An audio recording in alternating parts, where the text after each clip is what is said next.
तो hello everyone, अभी भी बहुत सारे बच्चों को ग्राफ्टिंग में प्रॉब्लम आ रही है समझने में। तो let's understand what is grafting. So basically grafting is a artificial artificial method of vegetative propagation.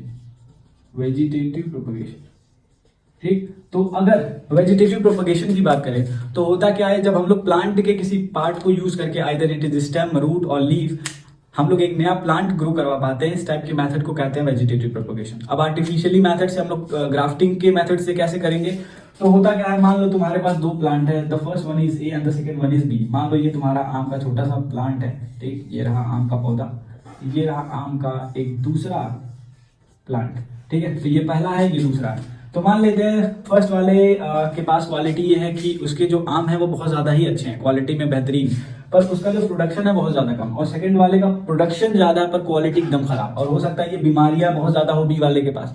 तो अब हम लोग क्या करेंगे, यहाँ पे ग्राफ्टिंग करेंगे। हम लोग ऐसे स्लाइडली कट करेंगे इसको, ठीक है। अब कट करने के बाद क्या करेंगे, इसके स्टेम को उठा के इसके पूरे ब्रांच को उठा के इसके स्टेम पे रख के इसको ज्वाइन कर देंगे। ठीक बात है। तो मान लो यहां से इसको ले आए इस बी वाले के ऊपर,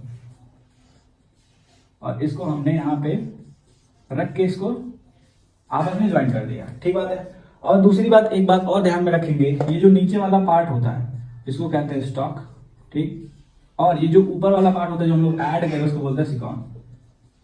तो अब जो नया प्लांट ये अपना बी वाला होगा ना, इस बी वाले के पास दोनों के कैरेक्टरिस्टिक्स होंगे। मतलब अब जो आम की क्वालिटी होगी वो भी बेस्ट होगी, और वो डिजीज रेजिस्टेंट भी होगा, और प्रोडक्शन भी बहुत ज्यादा होगा। तो इस मेथड को हम लोग इस तरीके से यूज करते हैं। अगर और किसी टॉपिक में डाउट हो तो कमेंट सेक्शन में कमेंट करिए। Till then, all the best.